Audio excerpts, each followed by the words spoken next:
হবে এটা, এই চ্যাপ্টারটা। কীটন গোত্রের নামকরণ কি বলেছে দেখো। কীটন গোত্রের নামকরণ একটু দেখে নাও। প্রথমে নামকরণগুলো দেখো, তারপরে আমরা এর থেকে একটু হাই লেভেল পড়ব।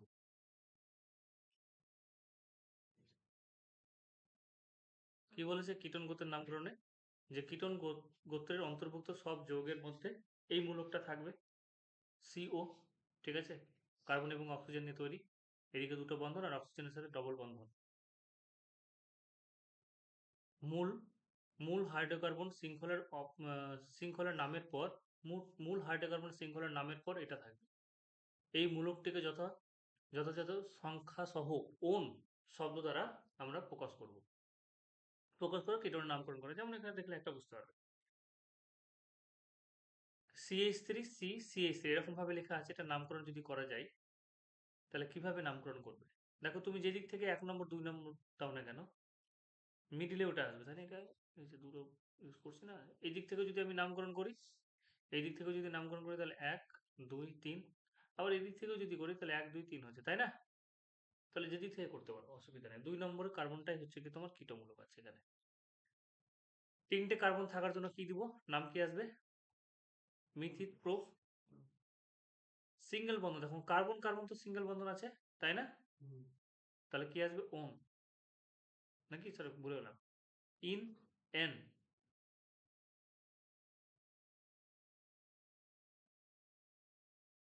এন, তারপর হচ্ছে গিয়ে ইন, তারপর আইন ছিল, এটা নামকরণ ছিল, তাই না? তো এখানে কোনটা দিব? এই দেখো প্রোপান হয়েছে, এন দিব না, কারণ এখানে দেখো কার্বন কার্বন তোমার সিঙ্গেল বন্ধন আছে, তুমি এটা তো কীটমূলক, তাই কিনা বলো? এটার দিকে তাকিয়ে তো হবে না। আমাকে কার্বন কার্বন যদি ডবল বন্ধন থাকে তাহলে সেটাকে আমরা কি বলবো, ওটা দেখে আমরা এগোবো। কার্বন কার্বন যদি সিঙ্গেল বন্ধন থাকে তাহলে সে তার জন্য কি থাকবে? এন আসবে। কার্বনের মধ্যে যদি ডবল বন্ধন থাকে তাহলে ইন আসবে, না হলে কি আসবে? আইন সাথে সিঙ্গেল। তাহলে সিঙ্গেল বন্ধন থাকার জন্য আমরা কি করব? এখানে এনই লিখবো। এখানে ওয়ান লিখে ফেলেছি আমি, এনই লিখবো। মাথার মধ্যে একরকম চলছে। চলো তাহলে কি পেয়ে গেলাম? PrOP A N. ইটাকে আমরা লিখবো না, কারণ কার্যকরী মূলক যুক্ত হচ্ছে, তাই না? তাহলে কার্যকরী মূলকটা কি আছে? তার জন্য কি আসবে? অন আসবে। তাহলে কি হয়ে গেল? 2 প্রোপানন, এর সাথে হয়ে যাবে অন যুক্ত হবে, তাহলে হয়ে যাবে ফাইনালি প্রোপা এন ও এন ই। আর 2 নম্বর কার্বনে আছে সেই জন্য কি করলাম, দুইটাকে সামনের দিকে দিব স্ল্যাশ দিয়ে, 2 প্রোপানন। এই হচ্ছে কি ব্যাপার। এরপরে সি ডবল এইচ যদি থাকে তাহলে নামকরণে কি আসবে? ওয়াইক অ্যাসিড। এই যে ওয়াইক অ্যাসিড, এই শব্দটা যুক্ত হবে। চলো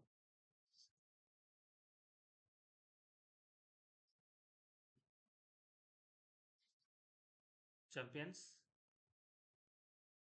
মিথ, প্রথমেটা বাদ দাও, প্রথমে সেকেন্ডটা এসে দেখো। নাম কি আসবে দেখো? ইথান, তাই না? ইথ সিঙ্গেল বন্ধন আছে, এটাকে অনেক সময় এরকম ভাবে দিয়ে দিবে, জানো তো? স্ট্রাকচার যে এরকম ভাবে দিবে সেরকম না, তোমাকে এরকম দিতে পারে। হাইড্রোজেন, এখানে একটা হাইড্রোজেন, তোমাকে তিনটা হাইড্রোজেন দিবে, দিয়ে এদিকে দিয়ে দিবে তোমার COOH। তাহলে সবগুলো সিঙ্গেল বন্ধন, তাহলে কি হয়ে গেল? সরি, এখানে দেখো কার্বন কটা আছে? দুটো আছে না? তাহলে দুটো কার্বন থাকার জন্য কি হবে? ইথ, মিথ ইথ, ঠিক আছে? ইথ হলো, ইথের সাথে কি হলো? সিঙ্গেল সিঙ্গেল বন্ধনের জন্য কি হলো? এন হলো, এনই, ইটা কাটা পড়ে গেল, ইথান হলো। আর এর সাথে কি হবে? ওইক, ওইক অ্যাসিডটা যুক্ত হবে, তাহলে কি হয়ে যাবে? Methanoic acid, ethanoic acid, sorry, এটা ওইক অ্যাসিডটা ইথানোইক অ্যাসিড হয়ে গেল তাহলে এটা, ঠিক আছে? একই রকম ভাবে এখানে দেখো, এখানে দেখে মনে হচ্ছে যেন অন্যরকম ভাবে আছে, কিন্তু এরকম ভাবে যুক্ত আছে। COOH, COOH, একটা কার্বন, তার জন্য কি হয়ে গেল? এখানে আবার এখানে মনে হবে যে শুধুমাত্র তো COOH তো আলাদা, আমাকে বলছে তো COOH, তাই না? যুক্ত থাকবে এখানে, যেমন এখানে দেখো COOH যুক্ত আছে, কিন্তু এখানে আর কার্বনের সাথে তো কোনো রকম কিছু যুক্ত নেই, তাই কি না? কিন্তু তুমি নামকরণে দেখো OOH পেয়েছো, ডবল এইচ পেয়েছো, পেয়েছো না? ডবল এইচ, তখন সেই জন্য নামকরণ আমরা এটাকে ওরকম ভাবে করবো। সিঙ্গেল কার্বনের জন্য মিথ, আর একটাই বন্ধন থাকছে সেই জন্য হচ্ছে গিয়ে অ্যান, আর এদিকে হচ্ছে ওয়াইক অ্যাসিড যুক্ত হবে, তাহলে কি হয়ে যাবে? Methanoic acid. এমনি নাম কি বলতো? ফর্মিক অ্যাসিড, পিঁপড়ের হুলে পাওয়া যায় ফর্মিক অ্যাসিড। এটা হচ্ছে acetic acid, CH3COOH। Acetic acid কিসে পাওয়া যায় বলো তো? ভিনেগারটাকে তো বলে গো। না না, ভিনেগারটাকে বলে না, অ্যাসিটিক অ্যাসিড কিসে পাওয়া যায় বলো তো? হ্যাঁ হ্যাঁ, অ্যাসিটিক অ্যাসিড দ্বারা ভুলে গেলাম এটা। হ্যাঁ, লেবুতেই থাকে তো।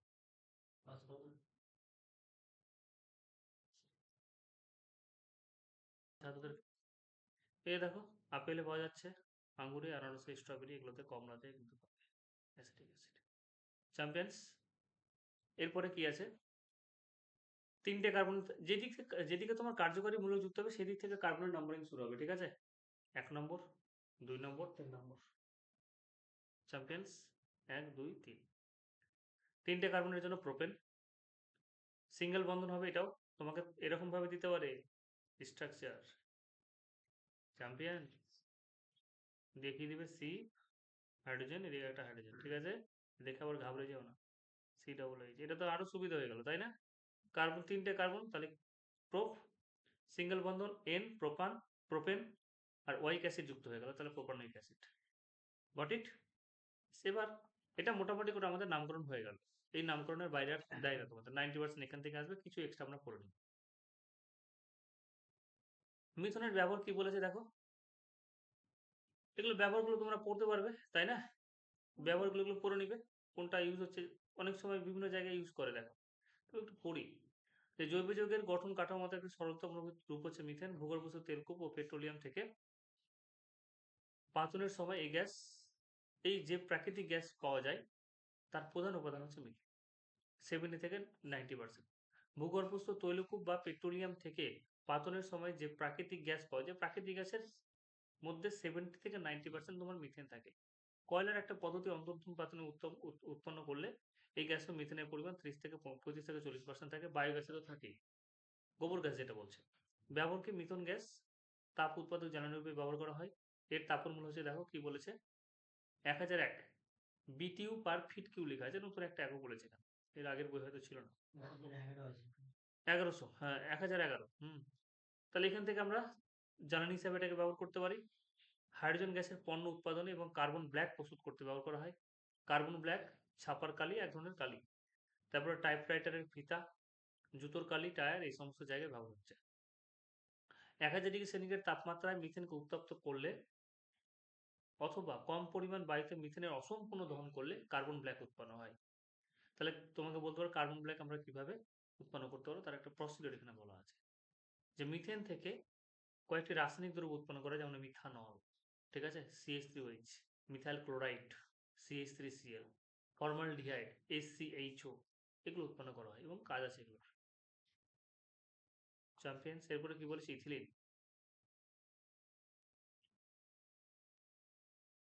এমনি যদি নর্মাল নাম বলি তাহলে কি হবে বলতো? এটা তো তোমার নর্মাল নাম বলা আছে, সাধারণ নাম। এমনি যদি বলি তাহলে কত কি হবে? দুটো কার্বন, তাহলে কি হবে বলো? দুটো কার্বনের জন্য ইথ আসবে না? ইথ। আর এর সাথে কি হবে? কার্বন কার্বন কম, সিঙ্গেল বন্ধন না, না ডবল বন্ধন আছে? ডবল বন্ধন, তাহলে কি হবে? In, ENE। তাহলে কি হয়ে যাবে? ইথেন হয়ে যাবে না? ইথিন।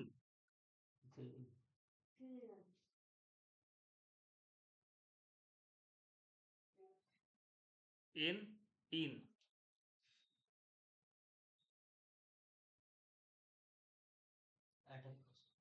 এই যে দেখো, আই পেশা নাম হচ্ছে ইথিন, তাই না? ইথিন, ইথিন এমনি নাম হচ্ছে ইথিন, ইথিন। আর এমনি সাধারণ নাম হচ্ছে ইথিলিন। আচ্ছা, ইথিনের দেখো কি বলেছে, ইথিলিনের কাজ। উৎস কি বলেছে? কোল গ্যাস। কোল গ্যাসের আয়তন হিসাবে 4 থেকে 5, কয়লা থেকে যেটা এক ধরনের গ্যাস উৎপন্ন হয় সেটা কোল গ্যাস বলছে। কোল গ্যাসের আয়তন হিসাবে 4 থেকে 5% মতো ইথিলিন থাকে। পেট্রোলিয়াম খনিতে উৎপন্ন প্রাকৃতিক গ্যাস, গ্যাসের মধ্যে থাকবে এই সমস্ত গ্যাসগুলো, ইথিলিন থাকে। পেট্রোলিয়ামের তাপ বিয়োজনে প্রচুর পরিমাণে ইথিলিন উৎপন্ন হয়। 350 ডিগ্রি সেন্টিগ্রেড উষ্ণতায় ইথাইল অ্যালকোহল, ইথাইল অ্যালকোহল বাষ্পকে উত্তপ্ত অ্যালুমিনিয়াম চুনের উপর দিয়ে চালনা করলে ইথিলিন উৎপন্ন, এটা মনে রাখবে এই রিয়াকশনটা। ইথাইল অ্যালকোহলের একটা বাষ্প, এই ইথাইল অ্যালকোহলের বাষ্প যেটা আছে সেটাকে যদি অ্যালুমিনিয়াম চুলের উপর দিয়ে পাঠানো হয় তাহলে কি উৎপন্ন হচ্ছে? ইথিলিন উৎপন্ন হচ্ছে। কিভাবে হচ্ছে দেখে নাও একটু, যে এখান থেকে একটা হাইড্রোজেন, মানে এখান থেকে জল বেরিয়ে যাচ্ছে, ঠিক আছে? তাহলে এখান থেকে যদি জল বেরিয়ে যায়, তাহলে কি পেলাম বলো তো? জল বেরিয়ে গেল CH3CH, CH3CH, এক মিনিট, H2O, একটা কার্বন, হ্যাঁ ঠিকই আছে। দেখো তাহলে কি পড়ে থাকছে, কত? দুটো কার্বন, তাই না? আর হাইড্রোজেন কটা পড়ে থাকছে বলো? চারটা না? এখনো যদি জল বেরিয়ে যায়, তোমাকে কি বললাম, যে CH3CH2OH, এখান থেকে একান্ন জল যদি বেরিয়ে যায়, একান্ন জল মানে H2O বেরিয়ে গেল, তাহলে কি পড়ে থাকলো বলো? CH3CH পড়ে থাকলো কি না বলো? তার মানে C2H4 পড়ে থাকলো। এটাকে সাজাও তো, এটাকে তুমি যদি সাজাও তাহলে কি হবে? এখানেও দিলাম দুটো হাইড্রোজেন, তাহলে বলো চারটা হাত পূর্ণ করার জন্য ডবল বন্ধন লাগবে না বস? বেশ, তাহলে হয়ে গেল, ওটার নাম কি? ইথিলিন। তাহলে কি হবে তোমার? অ্যালুমিনিয়াম চুলের উপর দিয়ে তুমি যদি বাষ্প পাঠাও, কি বাষ্প এটা? এই বাষ্পটার নাম কি? ইথাইল অ্যালকোহলের বাষ্প। ইথাইল অ্যালকোহলের তুমি যদি বাষ্প পাঠাও, তাহলে সেক্ষেত্রে কি হবে? ইথিলিন উৎপন্ন হবে এবং জল উৎপন্ন হবে। এই ইথিলিনের ব্যবহার কি আছে দেখো, এই যে ইথিলিন আমরা কোথায় ব্যবহার করি? কাঁচা ফল পাকানোর জন্য এবং ফল সংরক্ষণে, কার্বাইড যেটা বলছে। পলিথিন নামক প্লাস্টিক, পলিথিন নামক প্লাস্টিক উৎপাদন অনেক সময় কি হয়, এবার আগুন ধরে নেই কিন্তু ঠিকঠাক জায়গায় ঠিকঠাকভাবে প্রেস যদি না করা হয়, কার্বাইড থেকে আগুন লেগে যায়। লাগে তো। পলিথিন নামক প্লাস্টিক উৎপাদনে প্রচুর পরিমাণে ব্যবহৃত হয়। কৃত্রিম রাবার, যুদ্ধের সময় ব্যবহৃত বিষাক্ত মাস্টার্ড গ্যাস প্রস্তুত করতে ব্যবহার করা হয়। মাস্টার্ড গ্যাস হচ্ছে গিয়ে চোখ ফোক এই সমস্ত জায়গায় জ্বালার সৃষ্টি করে দেয়। অ্যাসিডিন কি বলেছে দেখো, অ্যাসিডিন প্রকৃতিতে মুক্ত অবস্থায় বিশেষ পাওয়া যায় না। অ্যাসিডিন প্রকৃতিতে মুক্ত অবস্থায় বিশেষ পাওয়া যায় না, তবে কোল গ্যাস অতি সামান্য পরিমাণে অ্যাসিডিন থাকে। অ্যাসিডিনের ব্যবহার কি? কার্বাইড বাতি, এই শোনো এগুলো লাগে, যে কার্বাইড বাতি বলবো, যে কার্বাইড বাতি তৈরি করতে কোন জৈব যৌগ ব্যবহার করা হয়, তাহলে কি বলবো? অ্যাসিডিন। উজ্জ্বল আলোর সৃষ্টির জন্য এবং ঝালের কাজে অক্সি অ্যাসিডিন, ঝালের কাজ দেখেছো তোমরা? অক্সি অ্যাসিডিনের শিখা, হ্যাঁ লোহার দোকানে যে মেশিনটা থাকে দেখবে, ওরা অ্যাসিডিনের একটা ছোট ছোট শিকের আকারে থাকে, ওই শিক না থাকলে হবেই না। এই শিকটাকে নিয়ে ঝালাইয়ের কাজটা ইউজ করে, কোনো একটা জায়গায় কেটে গেছে বা ফেটে গেছে, তখন এই শিকটায় গলিয়ে গলিয়ে বসানো হয়, ওটা ছাড়াই কোনো কাজ সম্ভব না। ওটাই হচ্ছে কি তোমার ঝালের কাজে অক্সি অ্যাসিডিন শিখা, অক্সি অ্যাসিডিন শিখাটা তৈরি করার জন্য অ্যাসিডিন ব্যবহার করা হয়। অক্সি অ্যাসিটিলিন শিখার উষ্ণতা হচ্ছে গিয়ে কত? 3000 ডিগ্রি সেন্টিগ্রেড। অক্সি অ্যাসিড ওটাই হচ্ছে কি ওই টেম্পারেচারে কি হবে, গলে গলে বসবে জিনিসটা। 3000 ডিগ্রি সেন্টিগ্রেড ঊর্ধ্বে বলছে, এই জন্য এই শিখা ইস্পাত গলিয়ে জোড়া লাগাতে এবং অন্য ধাতু কাটতে এবং জোড়া লাগাতে ব্যবহৃত হয়। প্লাস্টিক, কৃত্রিম রাবার প্রস্তুত করতে প্রারম্ভিক পদার্থ হিসেবে ব্যবহার করা হয়। এরপরে চলেছে লিকুইফাই পেট্রোল।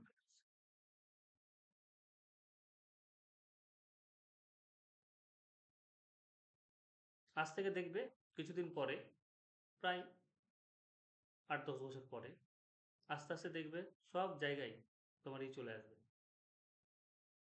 গ্যাসের মাধ্যমে সমস্ত জিনিস চলবে। এখন থেকে তো চলতে শুরু করে দিয়েছে। সিএনজি, তারপরে তোমার ব্যাটারি চালিত গাড়ির সংখ্যা আরো বেড়ে যাবে দিন দিন। এলপিজি কি বলেছে? এলপিজির উৎস পেট্রোলিয়াম গ্যাস। এই যে এলপিজি নাম বলছি, লিকুইফাইড পেট্রোলিয়াম গ্যাস, এলপিজির উৎস হলো পেট্রোলিয়াম গ্যাস। 30 ডিগ্রি সেন্টিগ্রেডের নিচে পেট্রোলিয়ামের আংশিক পাতন করলে পেট্রোলিয়াম গ্যাস পাওয়া যায়। এটা লিকুইড টাইপের, ঠিক আছে, liquefied petroleum gas. 30 degree centigrade নিচে পেট্রোলিয়ামের আংশিক পাতন, যদি আংশিক পাতন একটা পদ্ধতি, ওখান থেকে আমরা পেট্রোলিয়াম গ্যাসও পাবো। বলছে এই পেট্রোলিয়ামের আংশিক পাতনের ফলে বিউটেন, প্রোপেন এবং ইথেনের মিশ্রণ, এই পেট্রোলিয়াম আংশিক পাতনের ফলে বিউটেন, প্রোপেন, ইথেনের মিশ্রণ পাওয়া যায়। এই মিশ্রণে উচ্চ চাপে প্রয়োগ করে তরলে পরিণত করলে তাকে লিকুইফাইড পেট্রোলিয়াম গ্যাস বা এলপিজি আমরা বলছি। এটিকে সিলিন্ডার, স্টিলের সিলিন্ডারে সঞ্চয় করে রাখা হয়। উপাদান কি বলেছে দেখো, এলপিজির উপাদানগুলো হচ্ছে বিউটেন, প্রোপেন এবং ইথেন।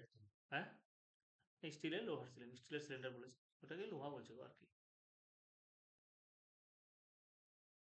এলপিজির বিউটেন হচ্ছে কি, এলপিজির উপাদানগুলো কি, বিউটেন, প্রোপেন এবং ইথেন, এই তিনটি হাইড্রোকার্বনের মিশ্রণ।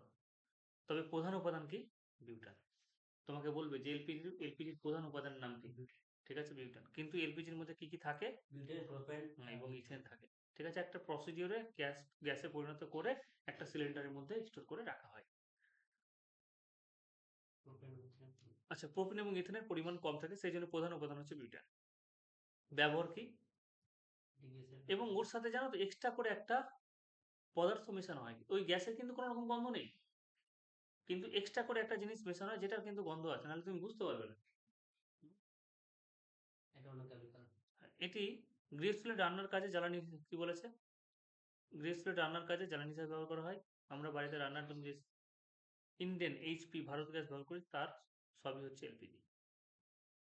এলপিজি সিলিন্ডার থেকে লিক করলে দুর্গন্ধ ছড়ায়, অথচ জ্বলার সময় কোনো গন্ধ পাওয়া যায় না। কারণ কি, এলপিজির মধ্যে বিউটেন, প্রোপেন, ইথেন গ্যাস তরল আকারে থাকে। এগুলি গন্ধহীন, অত্যন্ত দাহ্য, তাই সিলিন্ডার লিক করে বেরিয়ে এলেও তা বোঝা যাবে না। লিক করে বেরিয়ে এলে কিন্তু বুঝতে পারবে না। তাই সাবধান হওয়ার জন্য এই গ্যাস মিশ্রণের সঙ্গে অত্যন্ত দুর্গন্ধযুক্ত সালফার ঘটিত যৌগ ইথাইল, কি বলেছে, মার্কাপটান, ঠিক আছে, মার্কাপটান, ঠিক আছে, C2H5SH, এটা মনে রাখবে। ইথাইল মার্কাপটানের সঙ্গে C2H5SH খুব কম পরিমাণে যোগ করা হয়। এলপিজি জ্বললে ইথাইল মার্কাপটান জ্বলে বলে গন্ধটা ছড়িয়ে পড়ে। এলপিজি জ্বলে ইথাইল মার্কাপটান জ্বলে, আচ্ছা আচ্ছা, জ্বললে ঠিক আছে, এমনি লিক হলে কোনো অসুবিধা নেই, কিন্তু জ্বললে কোনো রকম গন্ধ পাওয়া যাবে। চলে এসো কম্প্রেসড ন্যাচারাল গ্যাস।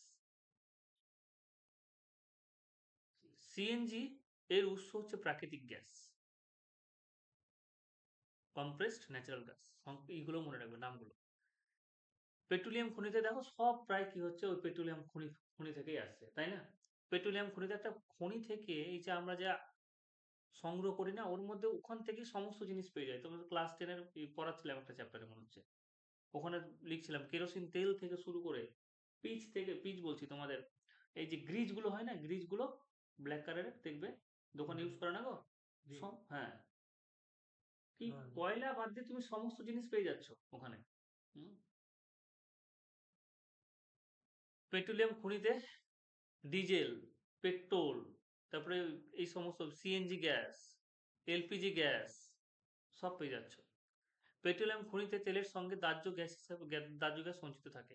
এই গ্যাস আলাদাভাবে বা তেলের সঙ্গে খনি থেকে তোলা হয়। তেলের সঙ্গে তোলা হয় না, আলাদাভাবে তোলা হয়। এই দাহ্য গ্যাসকে প্রাকৃতিক গ্যাস বলে। প্রাকৃতিক গ্যাসকে এই দাহ্য গ্যাসকে প্রাকৃতিক গ্যাসকে চাপ প্রয়োগে তরলে পরিণত করলে তাকে কমপ্লিট ন্যাচারাল গ্যাস বলে, এবং সংক্ষেপে সিএনজি বলে। বলছে তরল প্রাকৃতিক গ্যাসকে ওই স্টিলের সিলিন্ডারে রাখা হয়। উপাদান কি বলেছে, প্রাকৃতিক গ্যাসের প্রধান উপাদান হচ্ছে কি, মিথেন। এছাড়া এর মধ্যে ইথেন ও প্রোপেন মিশ্রিত থাকে। প্রাকৃতিক গ্যাস প্রায় 70% মিথেন থাকে। ব্যবহার কি, নানা ধরনের শিল্প, যেমন লৌহ ইস্পাত শিল্প, সিমেন্ট শিল্প ইত্যাদিতে তোমার জ্বালানি হিসেবে ব্যবহার করা হয়। গরম ঘর গরম রাখতে, খাবার গরম রাখতে, রাস্তাঘাট বাতি জ্বালাতে, রান্নার কাজে জ্বালানি হিসাবে এই সমস্ত জায়গায় ব্যবহার করা হয়। বিভিন্ন প্রকার যানবাহনের জ্বালানি হিসাবে ব্যবহার করা হয়। তুমি কত বকবে, সকাল থেকে তো বকেই যাচ্ছি, 6টা থেকে 8টা, 8টা থেকে 10টা, তারপরে এখন তোমাদেরকে বকছে আবার 3টা থেকে 5টা, আবার 3টা থেকে 5টা, 3টা থেকে 4:30, আবার 4:30 থেকে 6টা, 4:30 থেকে 6টা, এই হচ্ছে কি চলছে এখন এই পড়াচ্ছে। বলে যে অক্সিজেনের দহন, ঠিক আছে, মিথেন সহজ দাহ্য পদার্থ, সহজে কিন্তু চলে যায়। সেই জন্য দেখবে গ্রামে গঞ্জে কিছু কিছু জায়গায় দেখবে দূরে যেগুলোতে কচুরিপানার মতো আছে, ঠিক আছে, দলদলা আছে, ওই সমস্ত জায়গায় কিন্তু জ্বলে উঠে গ্যাস। ভাবি যে মা, ওখানে তো জিন আছে। হ্যাঁ হয়, পচা গলা জায়গাতে হবে, বাঁশঝাড়ের দিকেও হতে পারে, গ্যাস যেখানে থাকবে জ্বলে উঠবে। অতিরিক্ত বায়ু বা অক্সিজেনের উপস্থিতিতে অগ্নিসংযোগ করলে মিথেন নীলাভ শিখায় জ্বলে ওঠে। জ্বলে উঠে কি হয়, কার্বন ডাইঅক্সাইডের জলীয় বাষ্প উৎপন্ন করে এবং প্রচুর পরিমাণে তাপশক্তি উৎপন্ন। তাহলে মনে রাখবে যে মিথেনের সাথে অক্সিজেনের বিক্রিয়া কি উৎপন্ন, কার্বন অক্সিজেনের সাথে বিক্রিয়া করে কার্বন ডাইঅক্সাইড উৎপন্ন করছে, হাইড্রোজেন অক্সিজেনের সাথে বিক্রিয়া করে কি উৎপন্ন করছে, তোমার জল উৎপন্ন করছে, এবং 213 কিলো ক্যালোরি তোমার পার মোলে তোমার শক্তি উৎপন্ন করছে। প্রতিস্থাপন বিক্রিয়া যদি না এসে থাকে তা আসবে, ভিভিআই। ঠিক আছে, খুব ইম্পর্টেন্ট। যে বিক্ষিপ্ত সূর্যালোকে ক্লোরিন ধীরে ধীরে মিথেনের 4টি হাইড্রোজেন, বলছে ক্লোরিন ধীরে ধীরে মিথেনের 4টি হাইড্রোজেন পরমাণুকে এক এক করে প্রতিস্থাপন করে সর্বশেষে কার্বন টেট্রাক্লোরাইড উৎপন্ন করে। তাহলে কি ছিল প্রথমে, এদিকে দেখো, প্রথমে ছিল CH4, তাই না? ক্লোরিনের সাথে রিয়াকশন করলে একটা ক্লোরিন সরে গেল, একটা ক্লোরিন কি হলো, হাইড্রোজেনের সাথে রিয়াকশন করলো, দিয়ে HCl উৎপন্ন করলো এবং CH3Cl উৎপন্ন করলো, মিথাইল ক্লোরাইড। বুঝতে পারলে? পরে যেটা মিথাইল ক্লোরাইড যেটা হলো, দেখো নাম আছে কিন্তু আলাদা আলাদা। প্রথমে এদিকে তাকাও, CH4 ছিল মিথেন প্লাস ক্লোরিন গ্যাস, এখান থেকে একটা হাইড্রোজেন আর এখান থেকে একটা ক্লোরিন, একে অপর, মানে ব্যাপারটা হচ্ছে কি, ক্লোরিন কি করছে, হাইড্রোজেনকে প্রতিস্থাপিত করছে, ঠিক আছে? তাহলে ক্লোরিন হাইড্রোজেনকে প্রতিস্থাপিত করে কার জায়গা নিবে? ক্লোরিন হাইড্রোজেনকে প্রতিস্থাপিত করে একটা ক্লোরিন কি হচ্ছে, একটা হাইড্রোজেনের জায়গা নিয়ে নিচ্ছে। তাহলে কি উৎপন্ন হবে? CH3Cl, ঠিক আছে? এখানকার একটা ক্লোরিন হাইড্রোজেনের সাথে রিঅ্যাকশন করে নিলে কি উৎপন্ন করলো? HCl। এটার নাম কি? এটার নাম হচ্ছে মিথাইল ক্লোরাইড। বুঝতে পারলে? আবার এই মিথাইল ক্লোরাইড যেটা হবে, এটা আবার ক্লোরিনের সাথে রিঅ্যাকশন, তাহলে ক্লোরিন আবার কি একটা হাইড্রোজেনের জায়গা নিবে, হুম, Cl2, হ্যাঁ, ক্লোরিন আবার হাইড্রোজেনের জায়গা নিবে, তাহলে CH2Cl2 প্লাস কি উৎপন্ন করলো? HCl। এটার নাম কি? Methylene chloride.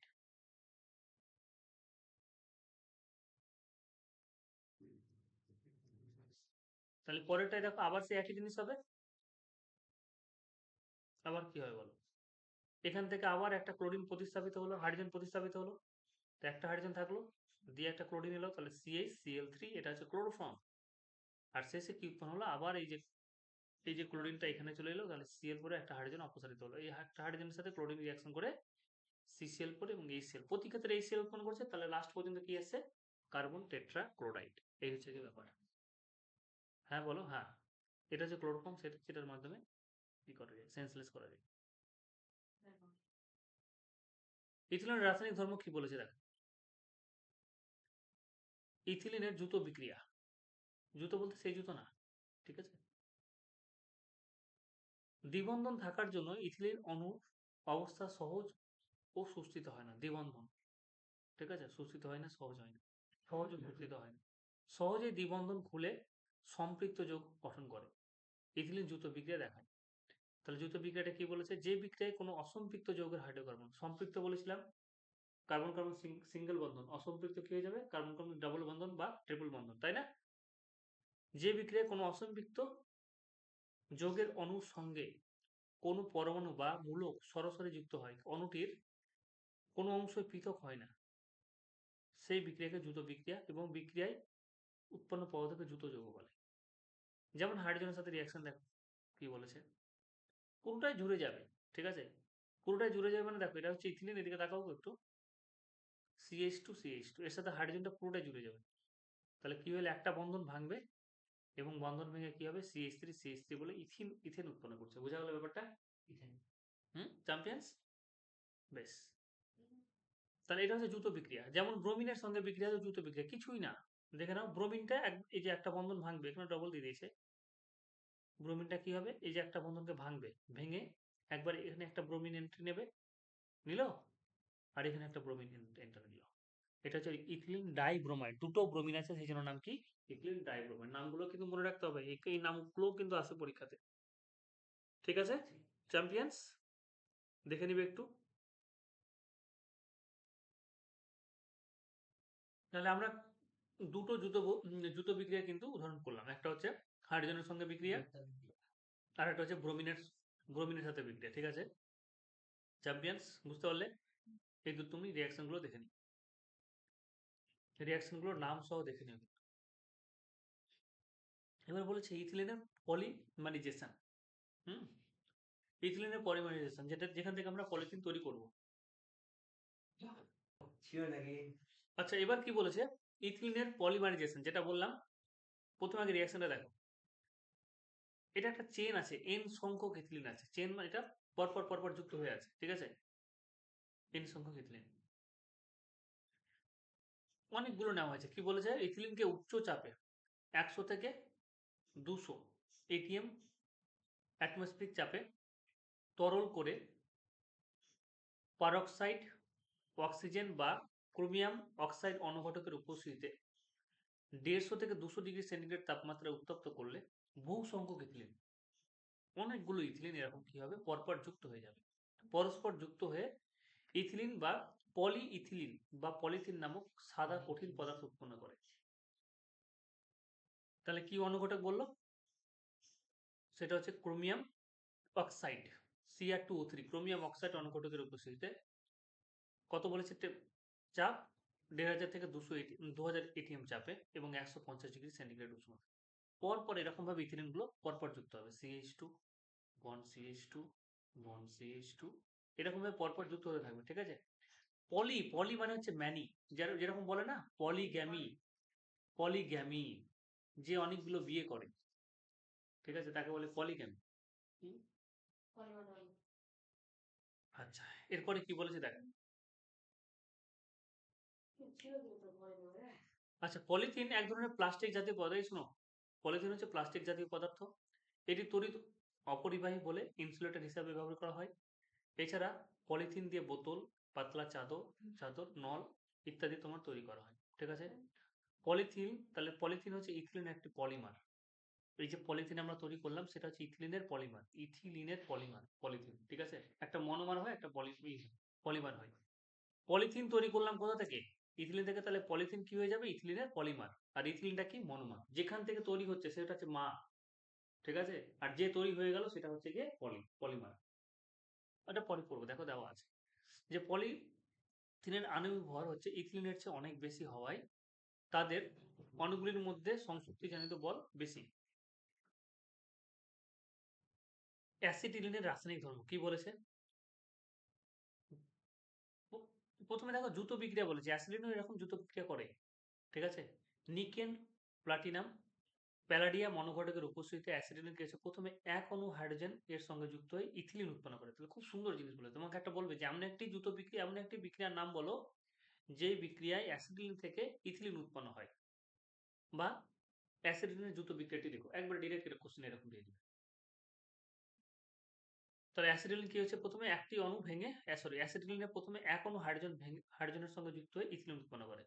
নিকেল, প্লাটিনাম বা প্যালাডিয়াম অনুঘটকের উপস্থিতিতে অ্যাসিটিলিন প্রথমে এক অণু হাইড্রোজেনের সঙ্গে যুক্ত হয়ে ইথিলিন এবং পরে এক অণু হাইড্রোজেনের সঙ্গে যুক্ত হয়ে ইথিলিন উৎপন্ন করে। এই ছিল তিনটে বন্ধনযুক্ত অ্যাসিটিলিন। চ্যাম্পিয়ন্স। যখনই হাইড্রোজেনের সাথে যুক্ত হলে হাইড্রোজেন এন্ট্রি নিচ্ছে, তার মানে কি হবে? একটা বন্ধন, যখনই দেখো তিনটে বন্ধন থাকলে একটা বন্ধন ভাঙবে, দুটো বন্ধন থাকলে একটা বন্ধন ভাঙবে। ঠিক আছে, তাই করলাম না? তাহলে তিনটে বন্ধন ছিল, একটা বন্ধন ভাঙলো, একটা করে হাইড্রোজেন দুই সাইডে যুক্ত হলো, H2 H2। চ্যাম্পিয়ন্স, এই যে দুটো বন্ধন CH2 CH2। ঠিক আছে।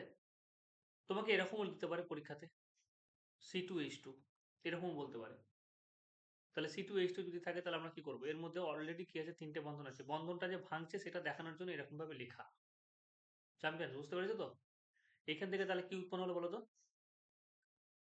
CH2 CH2, ভুল করলাম দাঁড়া, C2H2, হ্যাঁ C2H4। ঠিক আছে, এদিকে দেখো, এটা কি ছিল? C2H2। একটা বন্ধন ভেঙে গিয়ে এটা যেটা উৎপন্ন হলো সেটা কি? C2H4, কারণ দুটো কার্বন, দুটো হাইড্রোজেন যুক্ত হলো, তাই না? বলো, দুটো হাইড্রোজেন যুক্ত হচ্ছে না? C2H4 কি করে হলো? এই যে দেখো, একটা একটা বন্ধন ভাঙলো, এটা ভেঙে গিয়ে একটা হাইড্রোজেন এখানে আসছে আর একটা হাইড্রোজেন এখানে যাচ্ছে, এখানে। তাহলে C2H2 উৎপন্ন করলো। আবার কি হবে? আবার হাইড্রোজেনের সাথে রিয়াকশন করলো প্লাটিনাম অনুঘটকের উপস্থিতিতে। এই হাইড্রোজেনের সাথে রিয়াকশন করে কি হচ্ছে? আবার একটা হাইড্রোজেন এখানে নিচ্ছে, যাচ্ছে, এবং একটা হাইড্রোজেন এখানে যাচ্ছে। তাহলে CH3 একটা বন্ধন কি হয়ে যাবে? ভেঙে যাবে। বোঝা গেল তো? বুঝতে পারলে? খুব ভালো। এদিকে দেখো, আজকে ক্লাস কি ছিল? অ্যাসিডিলিন ছিল, অ্যাসিডিনের সংকেত কি? C2H2। লিখবো কি করে এটাকে? কি করে লেখা হয়? লেখার জন্য দুটো কার্বনকে লিখে নাও আগে, এখানে একটা হাইড্রোজেন, এখানে একটা হাইড্রোজেন। তাহলে বন্ধন কটা দিতে হবে? হাইড্রোজেন তো তোমার সীমিত দুটোই আছে, তাহলে বন্ধন তোমাকে কটা করতে হবে? তিনটে। এটাকে তুমি প্লাটিনাম অনুঘটকের উপস্থিতিতে রিয়াকশন করাচ্ছ। হুম। প্লাটিনাম অনুঘটকের উপস্থিতি তো নাকি কেমন কি প্লাটিনাম অনুঘটকের উপস্থিতি হয় ঠিকই আছে পিটি মানে এর সাথে হাইড্রোজেন রিঅ্যাকশন ঘটাচ্ছ কার প্লাটিনাম অনুঘটকের উপস্থিতি তাহলে কি হবে একটা বন্ধন ভেঙে যাচ্ছে একটা বন্ধন ভেঙে গিয়ে তুমি এরকমও লিখতে পারো দেখো চ্যাম্পিয়ন্স দেখো দেখো দেখো এরকম লিখতে পারো একটা বন্ধন ভেঙে দিলাম একটা করে হাইড্রোজেন যুক্ত করে দিলাম এরকম লিখতে পারো বা তুমি এরকম লিখতে পারো or CH2 double Bandhan CH2 লেখা যায় অথবা তুমি এরকম লিখতে পারো C2H4 কোনো সমস্যা নেই চ্যাম্পিয়ন্স তাই তো এটাকে তুমি কতভাবে লিখতে পারো বলো C2H2 লিখতে পারো লেখা যাবে না এরকম লিখতে পারো কোনো অসুবিধা নেই আবার এটা কি হবে কার সাথে রিয়াকশন করবে গো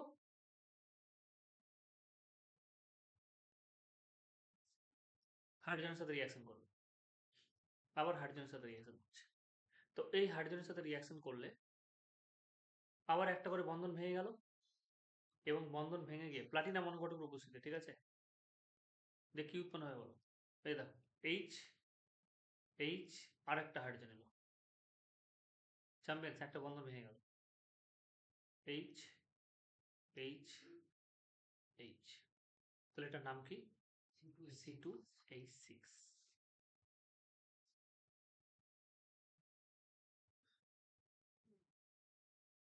প্রথমে কি উৎপন্ন হচ্ছে ইথিলিন এবং পরে কি উৎপন্ন হচ্ছে ইথিন নামগুলো একটু মনে রাখবে এটা ইথিলিন এবং এটা হচ্ছে ইথিন আর নাহলে কার্বন গুণগুলোর নাম করে দিন ঠিক আছে সেখানে সাধারণ নামটা লিখছে আচ্ছা এবার কি বলেছে ব্রোমিনের সাথে সেম রিয়াকশন চ্যাম্পিয়ন্স ব্রোমিনের সাথে যুক্ত বিক্রিয়া সেম রিয়াকশন দেখো আমি শুধু পড়বোই না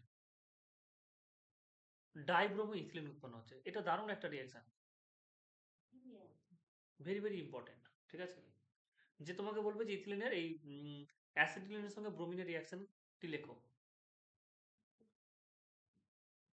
তাহলে ব্রোমিন একবার এখানে ভাগ যাচ্ছে একবার সরি একই রকম ভাবে দেখো তো ব্রোমিন যুক্ত হলে একটা করে বন্ধন ভেঙে গেল যে ব্রোমিন এখানে একটা যুক্ত হলো এখানে একটা পরের বার আবার কি হবে ব্রোমিনের সাথে রিয়াকশন করে আবার ব্রোমিন কোথায় যুক্ত হবে এখানে একটা এবং এখানে একটা বন্ধন আবার ভেঙে যাবে ওটার নাম কি 1 1 2 2 টেট্রাব্রোমো ইথেন 1 1 2 2 ঠিক আছে টেট্রাব্রোমো ইথেন টেট্রা মানে হচ্ছে কি চারটা ব্রোমো মানে হচ্ছে ব্রোমিন আর এটার নাম হচ্ছে ইথেন দেখো চ্যাম্পিয়ন্স আমি ঠিক বলেছি কিন্তু দেখো এই যে দেখো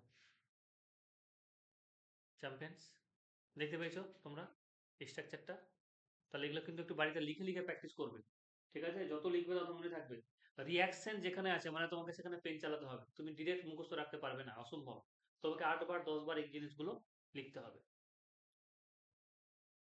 বেশ এবার এখানে কিছু রিয়াকশন আরো আছে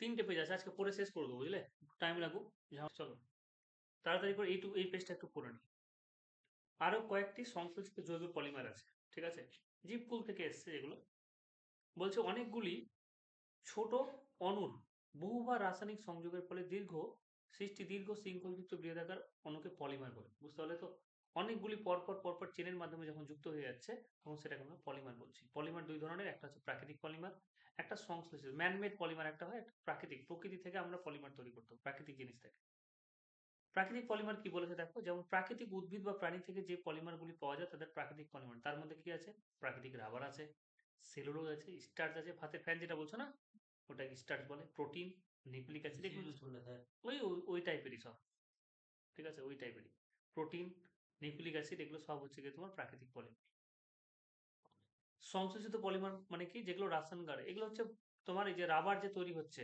রাবার ঠিক আছে এই যে এক ধরনের গাছের আঠা থেকে তৈরি করে তাহলে পরপর এগুলো চেন আকারে যুক্ত হয়ে গিয়ে ওখান থেকে আমরা কি করতে পারছি বিভিন্ন জিনিস তৈরি করতে পারছি রসায়নের কৃত্রিম ভাবে যে পলিমার তৈরি করে তাকে সংশ্লেষিত বলে যেমন নাইলন নাইলন তোমরা জানো তো terylene polythene Teflon polyvinyl chloride PVC পাইপগুলো হয় না গো ওগুলো নিচে কয়েকটি সাধারণ পলিমারের নাম এবং মনোমারের নাম দেওয়া হয়েছে পলিমারের নাম হচ্ছে দেখো কি পলিমারের নাম হচ্ছে গিয়ে এটা বললাম না আমরা পলিথিন বা পলিইথিলিন বললাম না, এটা হচ্ছে পলিমারের নাম। আর মনোমার এর মাকে সেটা হচ্ছে গিয়ে ইথিলিন, এটা হচ্ছে মনোমার, এখান থেকে ওর জন্ম। ঠিক আছে। তারপর টেফলন, এটা একটা পলিমারের নাম, এর মাকে টেট্রাফ্লোরো ইথিলিন। ঠিক আছে, বেশ। পিভিসি পাইপ যেটা আমরা বলছি, পিভিসি, ঠিক আছে, পলিভিনাইল ক্লোরাইড, এর মায়ের নাম হচ্ছে ভিনাইল ক্লোরাইড। এটা হচ্ছে পলিভিনাইল ক্লোরাইড, এটা হচ্ছে ভিনাইল ক্লোরাইড, CH2 আচ্ছা, কোথায় কি ব্যবহৃত হয় একটু দেখে নাও। যেটা পলিমার হলো পলিথিন, সেটা পরীক্ষাগারে যন্ত্রপাতি তৈরি করতে ব্যবহার করা হয়। এছাড়া গ্রেসুলেট কাজে বিভিন্ন জিনিস হাবিজাবি, তারপরে টেবিলের ঢাকনা,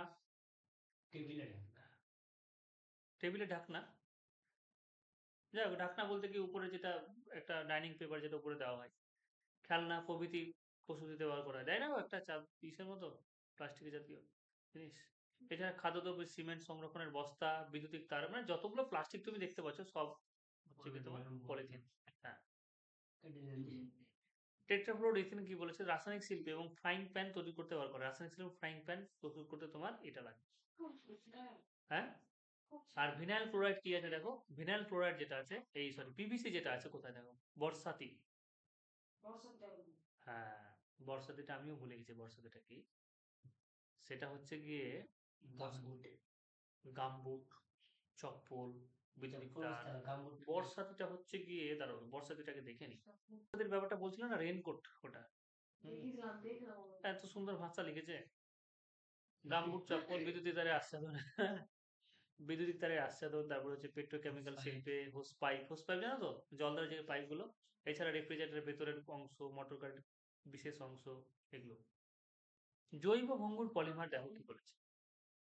ঠিক আছে, জৈব ভঙ্গুর পলিমার কি বলেছে, জৈব ভঙ্গুর পলিমার যেসব পলিমার প্রাকৃতিক পরিবেশে বিয়োজক, ছত্রাক বা ব্যাকটেরিয়া এনজাইম ঘটিত বিক্রিয়ার ফলে বিশ্লিষ্ট হয় এবং মাটিতে মিশে যায়, তাদেরকে আমরা কি বলবো, জৈব ভঙ্গুর। ইজিলি ভেঙে যায়, বায়োডিগ্রেডেবল পলিমার। ঠিক আছে, ইজিলি যদি ভেঙে যায় তাহলে সেটাকে আমরা কি বলবো, বায়োডিগ্রেডেবল পলিমার। বলছে সমস্ত প্রাকৃতিক পলিমারই হচ্ছে, যেমন হচ্ছে সেলুলোজ, শর্করা, প্রোটিন, স্টার্চ, নিউক্লিক অ্যাসিড। এবং স্টার্চ, তুমি একটা জিনিস বলো না, স্টার্চ অনেক সময় দেখবে যে আমরা যে ক্যাপসুলগুলো খাই না, তার উপরে একটা লেয়ার থাকে না, ওটাও হচ্ছে স্টার্চ টাইপেরই একটা জিনিস। হ্যাঁ, চলো চান, রেকর্ডিং অন আছে কি, হ্যাঁ। আচ্ছা, এবার জৈব অভঙ্গুর এই যে পলিমার যেগুলো তোমরা কিনো মার্কেট থেকে, অভঙ্গুর পলিমার হচ্ছে কি কি বলে, যেসব পলিমার ছত্রাক জীবাণু দ্বারা বিশ্লিষ্ট হয় না, মাটিতে মিশে যায় না, তাদের জৈব অভঙ্গুর পলিমার বলে, নন বায়োডিগ্রেডেবল পলিমার। কৃত্রিম উপায়ে কৃত্রিম উপায়ে তৈরি সকল সংশোধিত পলিমার, যেমন হচ্ছে পলিথিন, টেফলন। টেফলন কেমন হয় দেখতে দেখে নাও, তোমাদের ডিমান্ড পূরণ করে দিই। টেফলন, এই যে টেফলন, ঠিক আছে, এই যে সিনথেটিক ফ্লুরোপলিমার, ঠিক আছে, টেট্রাফ্লুরো ইথিলিন, এটা হচ্ছে টেফলন টাইপ। এটা খাওয়া উচিত না, জানো তো, ক্যান্সার হয়। মানে এতে রান্না করে খাওয়া উচিত না, এতে রান্না করে, যাই যাই তাহলে কি বলেছে, এটা একটা সুবিধা দেখো, এই যে অনলাইনে পড়াচ্ছি, এটা একটা সুবিধা, জানো না। এই যে দেখো স্টার্চ, বারবার করে বলছি স্টার্চ, একটু দেখে নাও দেখো। না, দেখ, স্টার্চ, এই যে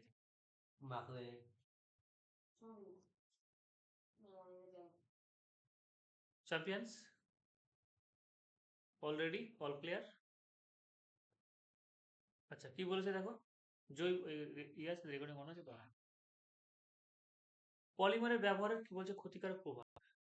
সাধারণত বহুল ব্যবহৃত পলিমারগুলি নির্দোষ, কি বলেছে গো? সাধারণত বহুল ব্যবহৃত পলিমারগুলি নির্দোষ, কিন্তু অনেক সময় এদের মনোমারগুলি স্বাস্থ্যের পক্ষে ক্ষতিকর হয়ে যায়। পলিমারগুলো কোনো ক্ষতি করে না, কিন্তু এদের মনোমারগুলো স্বাস্থ্যের পক্ষে ক্ষতি করে, যেমন ভিনাইল ক্লোরাইড, টেট্রাফ্লোরো ইথিলিন, তারপরে স্টাইরিন প্রভৃতি। Meaning of styling, স্টাইরিন দেখে নাও কি the আছে, way in which styrene, something is made, designed, or styrene, performed.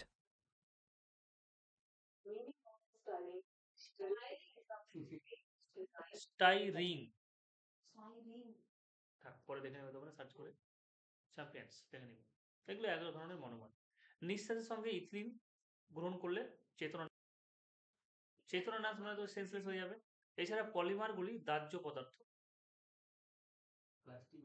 Plastic বা পলিমারের জিনিসের কোনো ক্ষয় নেই, অর্থাৎ জীব বিনাশ নেই। ঠিক আছে, নষ্ট হবে না সহজে এরা। যেটা জমির সাথে মিশে গিয়ে আবার কি হবে, জমির উর্বরতা কমিয়ে দেবে।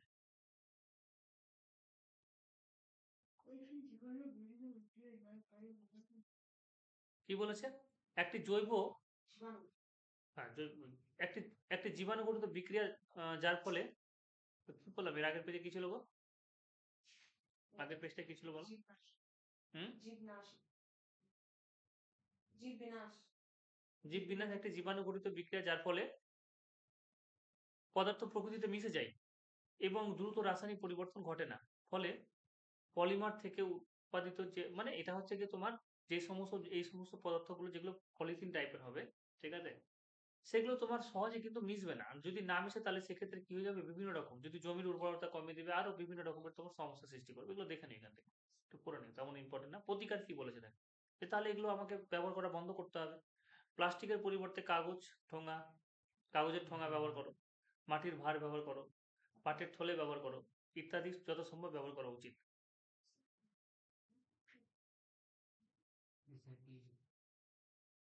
আচ্ছা, তারপরে কি বলছে, রিসাইক্লিং পদ্ধতিতে বর্জ্য প্লাস্টিক পদার্থগুলি থেকে নতুন প্লাস্টিক তৈরি করে আবার সেগুলো পুনরায় ব্যবহার করা। ঠিক আছে, বর্তমানে পলিথিনের সঙ্গে কার্বোহাইড্রেট মিশিয়ে বিওজি প্লাস্টিক বা বায়োডি ব্যাগ তৈরি করা হচ্ছে, কিন্তু দাম বেশি, ইউজ করে না মানুষ।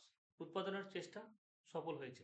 মাটির সঙ্গে সহজে মিশতে পারে এমন প্লাস্টিক অর্থাৎ বায়োপোল যথাসম্ভব ব্যবহার করা উচিত। ইথাইল অ্যালকোহল কি বলেছে দেখ, ইথাইল অ্যালকোহল ব্যবহার সুগন্ধি দ্রব্য প্রস্তুত করতে। ঠিক আছে, সুগন্ধি এটা পড়ে নাও। সুগন্ধি দ্রব্য প্রস্তুত করতে ether, acetic acid, chloroform, iodoform প্রভৃতি যৌগ প্রস্তুত করতে ইথাইল অ্যালকোহল ব্যবহার করা হয়। পেট্রোলের সঙ্গে মিশিয়ে মোটরের জ্বালানি হিসেবে ব্যবহার করা হয়। মেথিলেটেড স্পিরিট প্রস্তুত করতে এবং মানিসের কাছে এটা প্রচুর পরিমাণে ব্যবহার করা হয়। না, ইথাইল অ্যালকোহল ধর্ম কি বলেছে দেখো, ইথাইল অ্যালকোহল বর্ণহীন মিষ্টি গন্ধযুক্ত পদার্থ। ইথাইল অ্যালকোহলের ঘনত্ব জলের চেয়েও কম। ইথাইল অ্যালকোহল জলে অত্যন্ত দ্রাব্য। সোডিয়ামের সঙ্গে কি বিক্রিয়া বলেছে, সোডিয়ামের সঙ্গে দেখে নাও, ইথাইল অ্যালকোহল খুব ইজিলি একটা বিক্রিয়া। সোডিয়াম ইথক্সাইড বলে একটা পদার্থ উৎপন্ন করছে, দেখো C2H5OH। ঠিক আছে, এখান থেকে এই যে জায়গাটা কে নিয়ে নিবে, এনে নিয়ে নিবে। ঠিক আছে, প্রতিস্থাপন বিক্রিয়ার মতো। তাহলে C2H5ON উৎপন্ন হলো এবং এখান থেকে হাইড্রোজেনটা সরে গিয়ে কি উৎপন্ন করবে, হাইড্রোজেনগুলো একটা অবস্থায় যুক্ত হয়ে হাইড্রোজেন গ্যাস উৎপন্ন করছে। বোঝা গেল ব্যাপারটা, খুব সহজ রিয়াকশন। নিউটন বিক্রিয়া ডিরেক্টলি আসবে পরীক্ষাতে, নিউটন বিক্রিয়াটি লেখো, তাহলে বলবে যে 170°C সঙ্গে গাঢ় সালফারিক অ্যাসিডের সঙ্গে ইথাইল অ্যালকোহল থেকে এক অণু জল অপসারিত হয়ে ইথিলিন উৎপন্ন করে। আরে ইথাইল অ্যালকোহল তোমরা চিনো না, ইথাইল অ্যালকোহলকে C2H5OH, মদ মদ খাই না, ওটাই তো ইথাইল অ্যালকোহল বলছে মানুষ, ওটাই ইথাইল অ্যালকোহল অ্যাকচুয়ালি। দেখে তো মনে হয় কোন একটা জায়গায় লেখা থাকতে পারে। আচ্ছা, কি বলেছে, এক অণু জল অপসারিত ইথিলিন উৎপন্ন করে। C2H5OH গাঢ় H2SO উপর 170° টেম্পারেচার, এক অণু জল মানে এখান থেকে কটা হাইড্রোজেন বেরোবে, দুটো হাইড্রোজেন বেরিয়ে যাবে না, আর একটা অণু জল বেরিয়ে গেলো, তাহলে C2H4 উৎপন্ন করলো, এটাই হচ্ছে তোমার ইথিলিন। এটি আন্তঃনামিক নিরোধন বিক্রিয়া নামেও পরিচিত, এটা মনে রাখবে, আন্তঃনামিক নিরোধন বিক্রিয়া নামে পরিচিত। অনুগঠিত অণুর ধর্মের পরিবর্তন হচ্ছে, শুধু কোনো কিছু হচ্ছে না, সেই জন্য আন্তঃনামিক বলছে। দেখো অণু চেঞ্জ হয়ে গেল, C2H5 ছিল, এখন জল সরে গেল, C2H4 হয়ে গেল। এটা একটু দেখে নিবে রিয়াকশনটা। অ্যাসিটিক অ্যাসিডটা পড়ে এসো, অ্যাসিটিক অ্যাসিডটা পড়ে এসো, এর পরের দিন একটা ক্লাসে শেষ করবো। হ্যাঁ, একটা ক্লাসে শেষ করবো। হ্যাঁ, ঠিক আছে, একটা ক্লাস আর লাগবে যেহেতু, পড়ে তো পড়ে এসো, তারপর দেখা যাচ্ছে। বলে এই যে দেখো, এই যে দেখো, দাদা এটা জুম করে দেখা তোমাদের, এটাই করে দেবো। শরীরের পক্ষে কেমন ক্ষতিকর দেখে নাও, তবুও মানুষ খাচ্ছে বলো তো। না না, আমি তো মানুষের জন্য বলছি, এরকম বলতে হয়, রেকর্ডিং অন আছে। এই যে তোমাদের মজা করি, তোমরাও বোঝো না।